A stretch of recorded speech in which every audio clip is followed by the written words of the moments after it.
repulsivos Reyes Magos. Este año hemos sido más malas que nunca.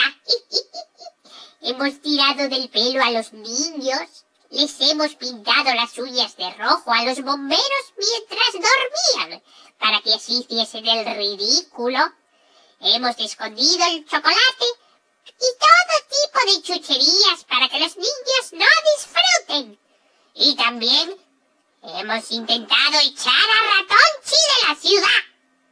Así que os pedimos que este año a vuestros pulgosos camellos y a vosotros no se os ocurra poner ni una pata en Navidad. Y mucho menos venir cargados de regalos.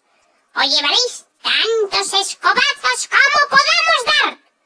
Con todo nuestro odio, picotera y apestosa. ¡Ah!